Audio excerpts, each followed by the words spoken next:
오신 것을 환영합니다. 환영합니다. 오늘은 누구에게나 다 중요한 주제를 나누겠습니다. 바로 가족이죠. 오늘 저와 함께 운영해 주실 멘토님들 소개해 드리겠습니다. 남멘토님 안녕하십니까? 네, 안녕하세요. 남선희입니다. 네, 요새 많은 분들이 그 가정의 위기로 또 마음고생도 하시고 또 가족의 소통에 어려움을 겪고 계신 분들이 정말 많거든요. 오늘 저희 대화를 통해서 행복한 가정을 유지하는 비결, 꿀팁 얻어가셨으면 좋겠습니다. 네, 최 멘토님 안녕하십니까? 네, 반갑습니다. 최철영입니다. 가족, 위로이자 숙제 이런 느낌이 드네요. 같이 숙제를 풀어보겠습니다. 네, 위로이기도 하고 숙제이기도 하다. 네, 오늘은 우리 가족을 어떻게 지켜야 되는지, 가족의 존재 이유가 무엇인지, 그리고 가족을 유지하기 위해서 우리가 어떻게 소통해야 되는지 이런 부분에 대해서 좀 심층적으로 다뤄보도록 하겠습니다. 가족 간의 유대관계가 약해진다는 것이 그것이 무슨 문제일까요? 현대 사회가 가족에게 요구하는 것은 무엇일까요? 기술 발전과 바쁜 일상 속에서 가족은 뒷전으로 밀려난 것일까요? 아니면 우리 자신이 가족에 대한 중요성을 잊어버린 것일까요? 네, 제가 어렸을 때 저녁 방송할 때 TV 앞에 온 가족이 둘러앉았던 기억이 나네요. 그 따뜻한 기억은 저한테 여전히 있지만 아이들하고 공유하기는 어려운 것 같습니다. 소파에 앉아서도 각자가 자기 스마트폰을 켜서 보고 있죠. 기술 발전이 정말 가족을 오히려 더 그 간격을 떼놓고 있지는 않은가 그런 생각이 들 때가 있습니다. 네, 맞아요. 인간관계의 가장 첫 번째 단계가 가족과의 관계거든요. 그렇죠. 그런데 많은 사람들이 이 가족과의 관계보다는 제 3자들, 사회에서 만난 사람들과의 관계를 더 소중히 여기시는 분들도 많고, 네네. 또 우리에게는 정말 가까운 친구가 있죠. 스마트폰. 네, 그러다 보니까 가족과의 어떤 마음을 열고 나누는 그런 대화의 시간이 현저히 부족합니다. 그렇다면 여러분들의 가족은 어떤 상태인가요? 대화와 유대를 여전히 유지하고 계신가요? 아니면 조금씩 단절되어 간다는 느낌을 갖고 계신가요? 네, 머레이 보웬이라는 학자가 그런 말을 했대요. 가족은 깊이 연결된 정서적인 단위다. 네, 바로 그 정서적인 교감이라는 것이 옅어지면서 모든 가족 문제가 거기서 시작되는 것이 아닌가 그런 생각이 듭니다. 가족이라 그러면 어떤 단어가 떠오르시나요, 여러분은? 가족이란 사회에서 가장 기본적인 관계의 단위이기도 하지만 또 가장 어려움을 주는 관계이기도 해요. 우리 멘토님들에게 한번 여쭤볼게요.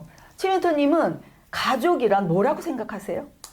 가족, 네. 가족이죠. 네. 가족. 네. 그 족이 뭐냐? 가에 있는 족인 것 같아요.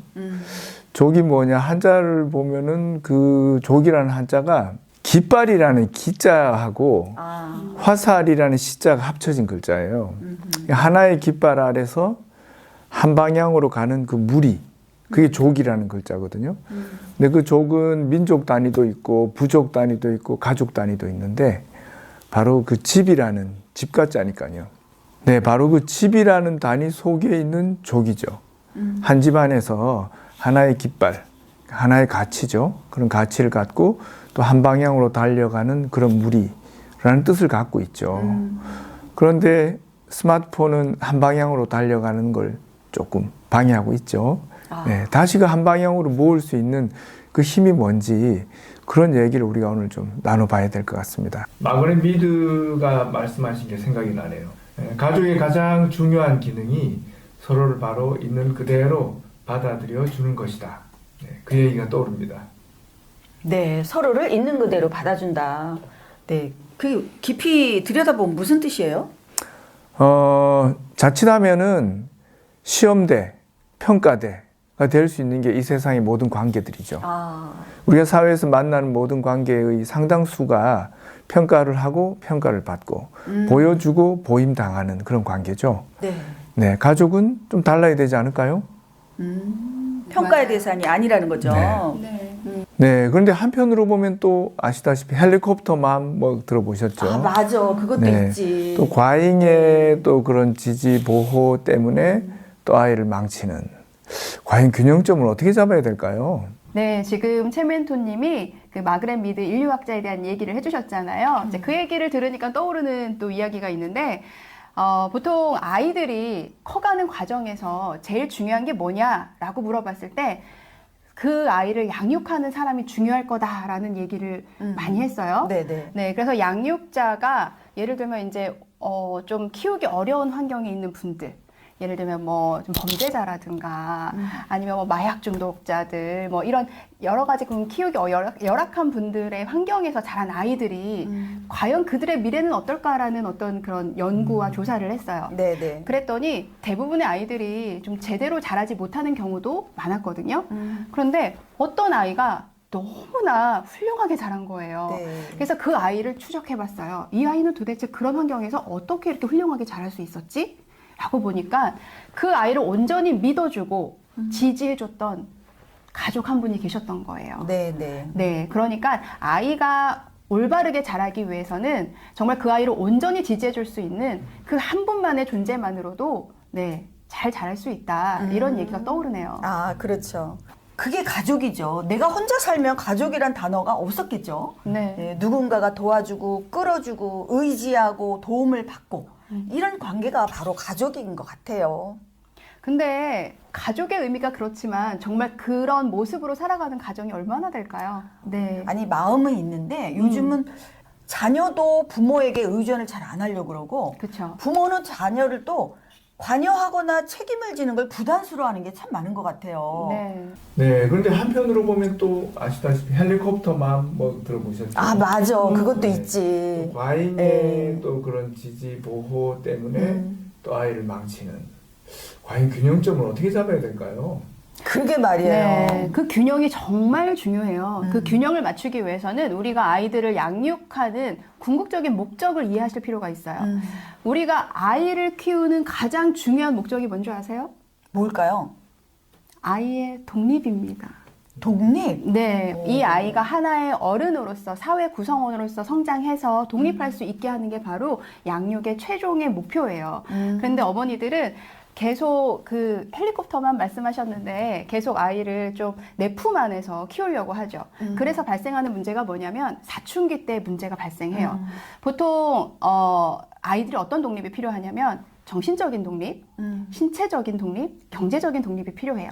경제적인 독립은 뭐 20대 이후에 가능한 일일 것 같고, 또 신체적인 독립도 이 아이가 이제 가정에서 벗어나서 따로 살 수 있는 그런 또 독립되는 시기가 있겠죠. 네네. 그럼 정신적인 독립이 언제 일어나느냐? 사춘기 때 일어나요. 네. 근데 많은 분들이 그 사춘기 때 내 품 안에서 계속 끼고 있으려고 하는 거죠. 근데 사춘기 때 아이들은 어때요? 엄마로부터 자꾸 벗어나려고 하는 거거든요. 가족은 정말 함께 있을 때의 가족이지 헤어지면 형제나 부모나 친인척 안 만나보세요. 옆에 있는 이웃보다도 멀잖아요.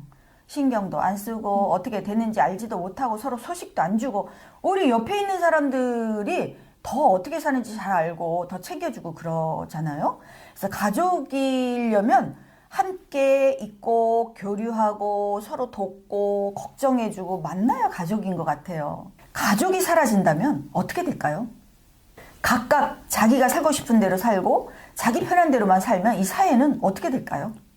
사라진다 이 말씀을 하시니까 떠오르는 분이 있는데요. 예전에 코칭했던 분이 계셨어요. 저는 정말 TV 같은 데서나 보는 얘기였는데 카톡으로 서로 대화하는 부부였었어요. 네. 그래서 너무너무 이제 힘들어하는 그 아내분을 코칭을 하게 됐는데, 신랑이 이제 퇴직을 하고부터 서로 부부싸움이 오히려 더 늘어나고, 그러다 어느 날부터는 카톡으로 대화하고 말을 서로 안 나누게 됐다는 거예요. 진짜 한 지붕 아래 살긴 하지만 해체된 가족의 모습이었죠. 그렇게 가족이 사라지는 모습 보면 정말 저도 많이 안타까운데요. 사라지는 것도 뭐 요즘 세상에 많이 또 보여지는 그런 현상이기도 하지만 사실 결혼하고 싶어 하는 분들이 많이 없는 것도 가장 큰 문제 중에 하나입니다. 그렇지. 결혼 자체를 하기 싫어하죠. 네. 그래서 예전에는 저희가 좀 나이가 좀 있어 보이면 당연히 결혼을 하고 자녀가 있겠거니 라는 생각으로 대화를 나눴는데 지금은 결혼하셨나요? 라고 물어보는 것조차 네, 신뢰가 되는 시대가 됐어요. 맞아요. 저 그런 게 있네요. 네. 그러고 보니까. 네, 그러니까 결혼하고 싶어 하는 그런 마음을 못 느끼시는 분들이 정말 많고 필요성을 못 느끼고 결혼했을 때 어떤 긍정적인 면을 못 보시는 분들도 굉장히 많으세요. 사회가 너무나 발전하고 또 빠르고 경쟁이 심하다 보니까 가정을 이루면은 내가 행복해지기보다도 나의 의무, 임무가 더 늘어난다고 생각을 하잖아요. 집 사야지, 먹어야지, 자녀 키워야지, 여러 가지 사회적으로 또 영위해야 될 모든 것들을 해야 되니까 나 혼자는 괜찮은데 결혼하면 그게 더 힘들다. 이런 부담감들이 큰 것 같아요. 네, 그리고 그 모범적인 가정의 모습을 보기가 어려워요. 아, 그것도 네, 있죠. 그 TV를 틀어봐도요, 네, 땡땡 프로들 이렇게 보시면, 그렇게 그 부인과 또 남편이 서로 막 지지고 볶고 싸우는 장면들이 많이 나오거든요. 그런 거 보면 저 같아도 아유 저렇게 살 거 어떻게 이렇게 참고 사나 이런 생각이 들 때도 있거든요. 그러니까 결혼하시기를 꺼려하시는 분들도 굉장히 많으신 것 같아요. 그 얘기 들어보니까 네. 최근에 무슨 가정의 수뇌보 같은 그런 영화가 별로 없는 것 같아요. 네, 그렇죠. 영화 주제도 네. 가족 영화에 대해서는 별로 관심을 두지 않는 것 네, 같아요. 가족 영화가 요즘은 없어요. 잘. 네, 네, 네. 아, 그게 사회적인 현상이네요. 심각합니다. 네. 네. 그런 것만 봐도 벌써 음. 가정이 많이 해체되고 있다 이렇게 볼 수가 있네요. 사실 상담 프로그램이나 이런 여러 아까 남멘토님 말씀하신 그 미디어의 영향, 악영향도 상당히 있다고 봅니다. 네, 그렇죠. 그래서 아이들을 굉장히 독특한 그 심리적 환경 속에서 문제를 일으킨 아이의 모습, 그리고 또 관계에서 굉장히 극단적으로 문제가 일어난 가정, 이런 모습들이 상당히 흥미로운 주제다 보니까 이런 자극적인 주제들이 미디어를 통해서 자주 방영이 되니 네, 결혼을 앞두고 또 자녀를 가져야 될 가족들이 두려운 문제를 갖게 되는 거 아니겠습니까? 안 그런 가정도 많이 있는데 말이죠. 네. 그러니까 이제 두 분 멘토님 말씀을 들어보니까 양단의 극단이 보이네요. 가족이 있지만 해체되어가는 가족이 있는가 하면 아예 처음부터 가족을 구성하려고 하지 않는 경향이 네. 굉장히 주류를 이루고 있다. 이런 두 가지 현상이 보이고 있는데요. 네, 딩크족이죠. 더블 인컴 노 키즈. 미국에서는 아마 80년대 정도라고 생각이 되고요. 우리나라도 2000년대 정도부터 이제 그런 조류가 상당히 들어와서 실제 제 회사 근무할 때 후배들 중에 그런 친구들이 있었습니다. 근데 그게 이제는 무슨 족이라고 이름 붙이기도 뭐할 정도로 상당히 일반화돼가는 그런 안타까운 현실이죠. 근데 그렇게 이제 아이를 안 갖는 것이 가족 해체와 어떻게 연결이 됐는가, 뭐 이론적인 걸 떠나서 20년 전에 그런 선택을 했던 친구들을 이제 요즘 보게 되거든요. 정말 5 정도 후배가 그 중에 4명이 후회를 하더라고요. 아, 그렇군요. 그래서 이혼한 친구도 있고, 네. 그래서 그런, 젊은 신혼 때, 연애가 재밌을 때는 이게 쉽게 선택할 수 있는 그런 형태였는데, 결국 그게 가족 해체로 이어지는 게 아닌가, 그런 생각이 듭니다. 네. 아까 제가 말씀드렸던 그 케이스는 좀 극단적이긴 했지만, 많은 경우에 그런 황혼 이혼이 증가되는 그런 가족의 해체가 현실에 다가온 것 같습니다. 서로 간의 대화, 소통 이런 것들이 점점 줄어들면서 나중에는 대화하는 것 자체가 어색해지는 상황으로 가고 결국은 그러면 굳이 유지할 필요가 뭐가 있는가 이런 상황까지 가게 되는 것 같아요. 네, 그런 딩크족들이 많아지면서 사회적으로 여러 가지 문제들이 또 발생이 돼요. 아이들이 태어나지 않다 보니까 아이들을 또 대상으로 하는 여러 가지 어떤 기관이나 기업들이 문을 닫고 있어요. 아, 네. 그래서 뭐 그 기관들이 노력을 안 하느냐? 노력을 많이 해요. 열심히 하고 아이들을 위해서 여러 가지 프로그램들도 만들고 아이들한테 좋은 걸 제공하려고 열심히 또 연구하고 하지만 아이들 자체가 없으니까 모집이 안 되는 거죠. 그래서 그렇지. 실제로 문 닫는 곳이 반 이상 된다라는 얘기도 있고, 반. 네, 그러니까 지금 영유아 기관들이 운영이 굉장히 힘들다라는 얘기를 많이 합니다. 그러니까 사업의 구조마저도 변하고 있네요. 사회 현상에 따라서. 그렇죠. 네. 완전히 사회가 바뀌어 있군요. 네. 그래서 영유아 기관들 보시면 정말 그 주변에 문 닫는 곳이 정말 많아졌다라는 걸 볼 수 있을 거고요. 이 영유아 뭐 유치원이나 어린이집뿐만 아니라 폐교되는 학교도 많습니다. 아, 그렇죠. 그거야 네. 이제 매스컴에서 자주 봤는데. 네. 네. 정말 우리가 몸으로 심각하게 느끼는 현상이네요. 근데 그렇게 이제 아이를 안 갖는 것이 가족 해체와 어떻게 연결이 됐는가, 뭐 이론적인 걸 떠나서 20년 전에 그런 선택을 했던 친구들을 이제 요즘 보게 되거든요. 정말 5 정도 후배가 그중에 4명이 후회를 하더라고요. 아, 그렇군요. 그래서 이혼한 친구도 있고, 네, 그래서 그런 젊은 신혼 때 연애가 재밌을 때는 이게 쉽게 선택할 수 있는 그런 형태였는데 네, 결국 그게 가족 해체로 이어지는 게 아닌가 그런 생각이 듭니다. 사람들이 결국은 자기가 고통을 겪거나 괴로워하는 일 피하거나 힘든 상황을 겪지 않으려고 하다 보니까 편하게만 살려고 하다 보니까 당장은 좋지만 그렇게 편하게 살면 서로가 또 서로에 대한 의무라든지 정이라든지 또 끈끈한 유대도 적어진다는 거죠. 그러다 보니까 자녀 없이 편하게 살기는 했지만 서로에 대한 책임감이나 유대도 그만큼 깊지 않으니까 이혼하기도 쉽다 이렇게 볼 수 있죠. 아, 가족이라는 게 참 소중하기도 한데 그런데 소중한 만큼 유지하기가 정말 더 힘든 것 같아요. 그만큼 가족이란 단위를 유지하기 위해서 우리는 정말 특별한 노력을 해야 된다는 뜻이죠.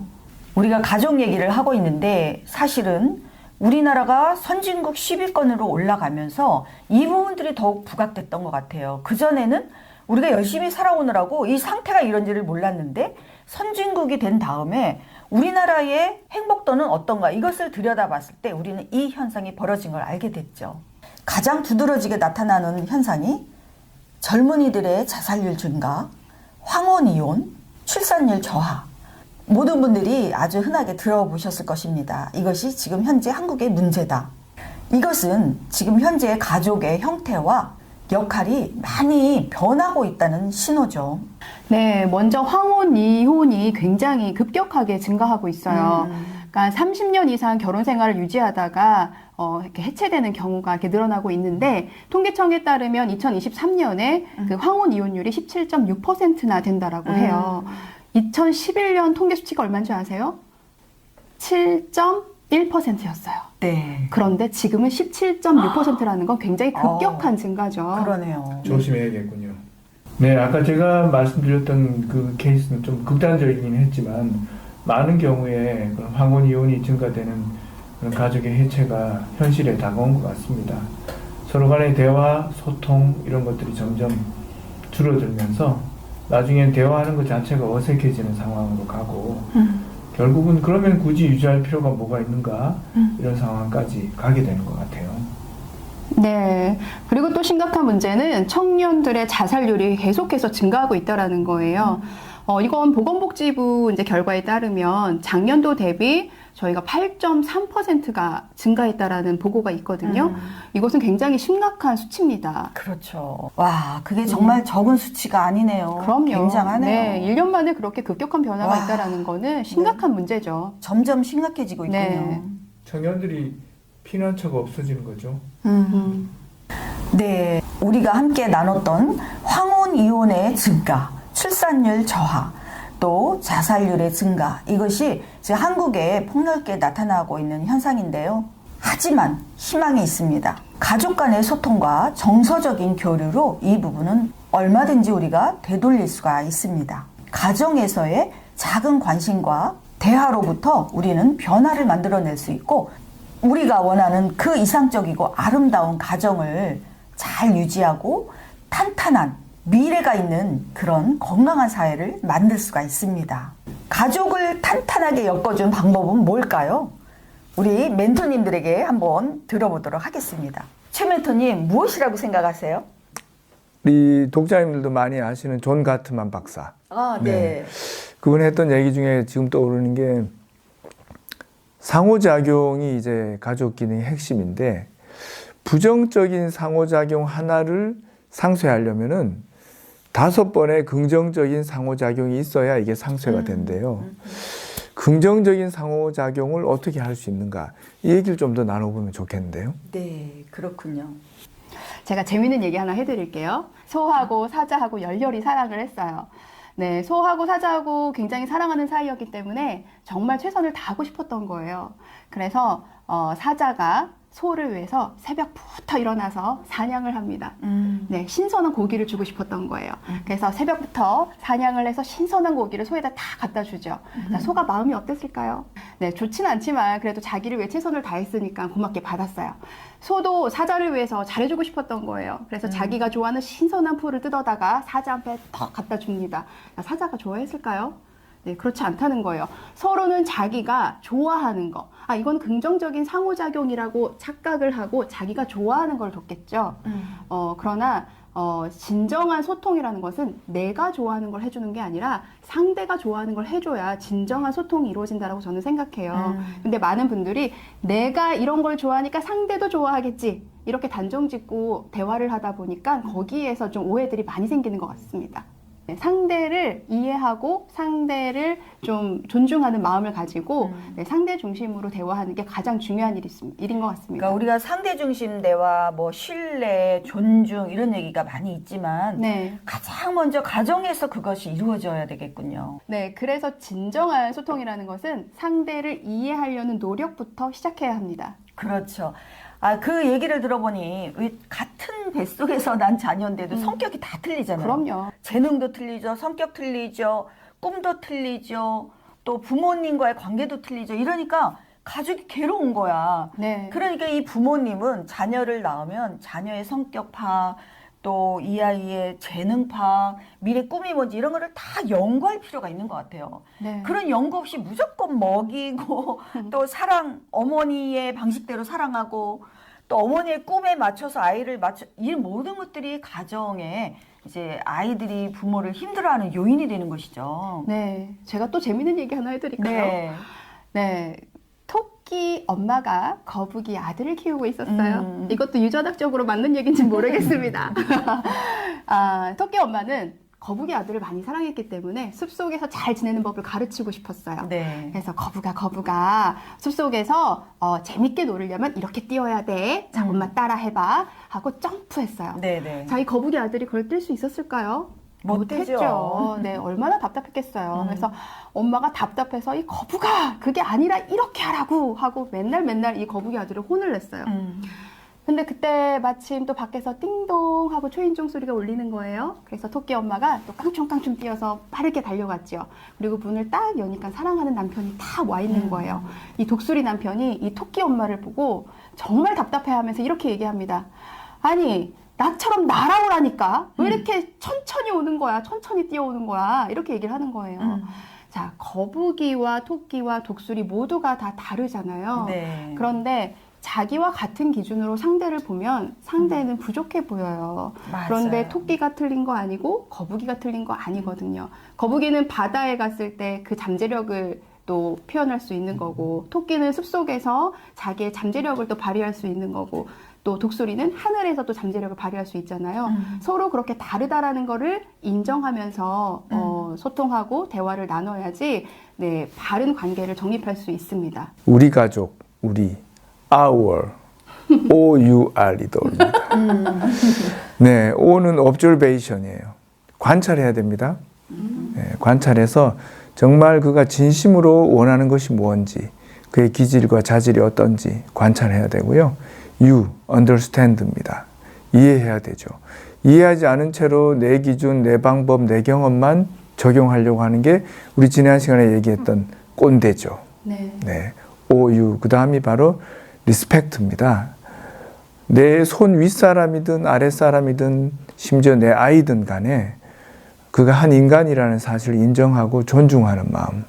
이 세 가지가 있으면 긍정적인 상호작용이 됩니다. 정말 세계적으로 여기저기서 전쟁 중이고 어떤 나라든지 주변 나라들 때문에 긴장하고 먹히느냐 먹히지 않느냐 이 어려운 난관들에 있어서 긴장감이 굉장히 세계적으로 지금 감돌고 있는데 우리 가정도 마찬가지죠. 그죠? 가정 안에서 부부와 부부 사이, 또 부모와 자녀 사이, 또 고부간 사이, 이웃 사이, 친척 사이, 여기 다 전쟁 중인 것 같아요. 그렇죠. 이 전쟁이 큰 전쟁이 아닌 것 같지만 이것이 가정이 해체가 되면 사회가 해체된다는 의미에서 정말 이 나라 간의 전쟁만 신경을 쓸 게 아니라 가정 안에서 어떻게 하면 이 전쟁이 날 만한 어려운 상황을 지혜롭게 전략적으로 잘 관리해서 평화로운 평화의 무드로 가정을 유지해 갈 것인가. 이거 정말 중요한 문제인 것 같아요. 여러분, 그래도 희망이 있습니다. 왜? 내 가족이니까. 내 가족은 내가 사랑하고 내가 헌신할 수 있고 책임질 수 있고 희생할 수 있으니까 가능성이 있습니다. 자, 그러면 이번에는 어떻게 하면 작은 것부터 시작해서 정말 전략적인 방법을 써서 우리 가족을 더 단단하고 더 사랑스럽고 더 의지가 되고 더 가치 있는 공동체로 이끌어갈 것인가에 대해서 방법을 찾아보도록 하겠습니다. 우리 최 멘토님 어떤 방법이 있을까요? 뭐 거창한 거부터 하려고 보면 못하겠죠. 네. 작은 실천부터 시작돼야 된다고 생각하거든요. 작은 실천부터죠. 어떤 걸까요? 그 작은 실천. 네, 작은 실천에 우리가 좀 주의해야 될 게 있어요. 그 실천을 하는 주체가 누구냐에 대해서 사람들은 나보다 네가 변해야 돼 라는 전제를 갖고 시작할 때가 많거든요. 근데 제가 좀 드리고 싶은 얘기 중에 하나가 또 뭐냐면 그 웨스트민스터 대성당의 묘비문 이야기가 있어요. 이제 거기 어떤 얘기가 있냐면 내가 젊었을 때 세상을 바꾸려고 했다. 그런데 생각처럼 잘 안 되더라. 그래서 내가 나라를 좀 바꿔보려고 했다. 그런데 그것도 잘 안 되더라. 그래서 내가 내 가정을 좀 바꿔보려고 노력 좀 했어. 그런데 그것도 마음처럼 잘 안 되더라. 내가 죽음을 앞두고 이렇게 누워서 생각해 보니까 나부터 바뀔걸. 자, 이게 묘비문에 있는 내용이에요. 자, 여기서 우리가 얻을 수 있는 교훈은 내가 무언가를 바꾸려고 하면 어렵습니다. 나부터 바뀌어야 네, 상대도 바뀌고 세상도 바뀔 수 있는 거거든요. 그 작은 실천은 나부터 시작해야 되는 게 맞습니다. 나부터. 네. 내 가족이, 내 남편이 더 잘해주기를 원하고, 내 자녀가 더 부모한테 잘하기를 원하고, 내 부모가 나를 도와주길 원하는 게 아니라 내가 도와주고, 내가 그럼요. 잘해주고, 내가 희생하고, 내가 한마디라도 더 사랑스러운 말을 건네고, 조그만 선물이라도 매일매일 조금씩 준다든지 이런 작은 실천인 거죠. 네. 너무나 필요하네요. 네, 맞습니다. 제가 나부터 한 걸 떠올려 봤는데요. 의장직을 내려놨습니다. 네? 의장이십니까? 가족끼리 모여서 우리가 모임을 갔거든요. 같이. 네. 한 달에 한 번 또는 좀 자주 할 때는 한 2, 3주에 한 번씩 하는데 좀 심할 때는 일주일에 한 번씩 했는데 너무 자주 하니까 조금 네, 싫어하더라고요. 제대로 된 네. 의회네요. 네, 그랬는데 그 의회가 언제부터 제대로 돌아가기 시작했냐면 뭔가 하고 나서도 저는 편치 않는 거죠. 뭔가 말을 많이 한 것 같은데 들었다는 느낌이 없고. 네.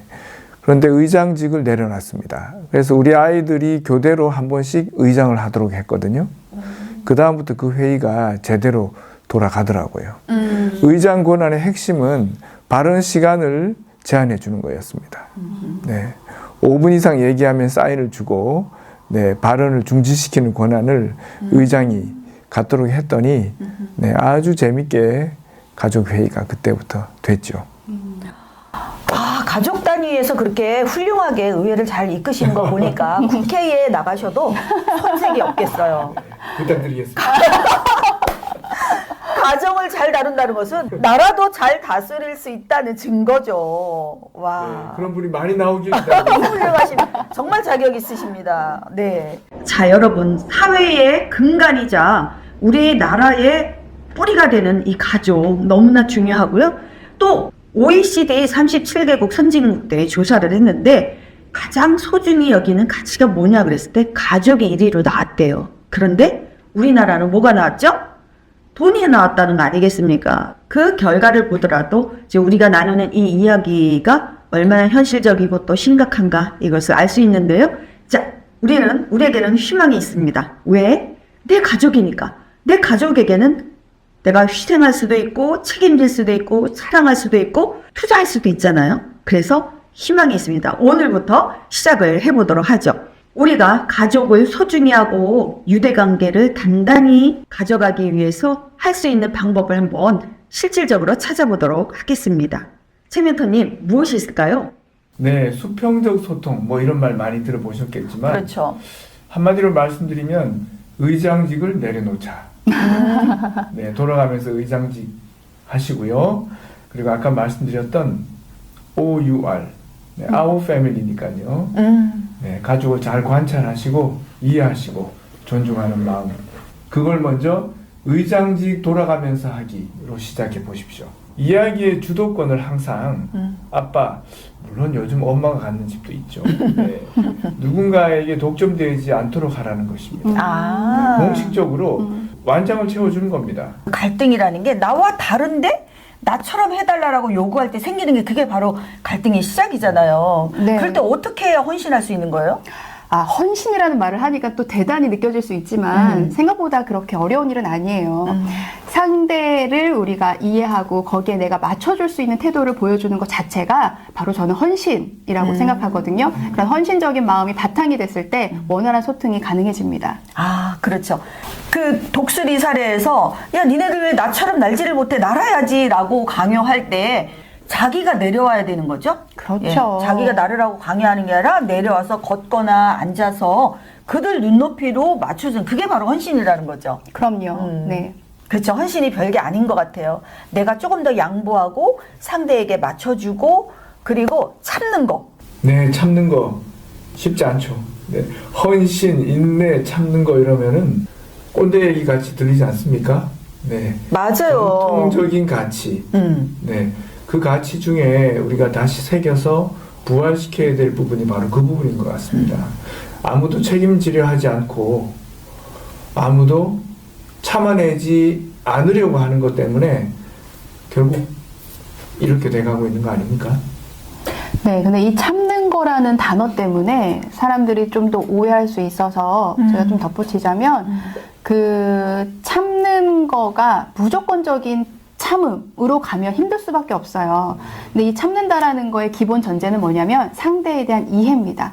상대를 이해하게 되면 자연스럽게 참아지게 돼요. 그러니까 참는다는 게 옛날처럼 내가 억울하고 힘든데 그냥 억제하는 것이 아니라 그냥 이해하는 거로 이해를 하면 되겠군요. 네. 저 사람이 이런 상태라는 것을 이해함으로써 내가 화가 나거나 행동을 하려고 그럴 때 그냥 뭐 이렇게 참을 수 있는 그게 참는 거군요. 네. 이해하게 되면 자연스럽게 참아집니다. 아, 그렇죠. 참는 거랑 이해랑 같은 수준이네. 그래요. 요즘 젊은이들은 이런 단어 되게 싫어하죠. 참는 거, 뭐 인내한다, 또 순종한다, 책임진다, 헌신은 이런 거 되게 싫어하거든요.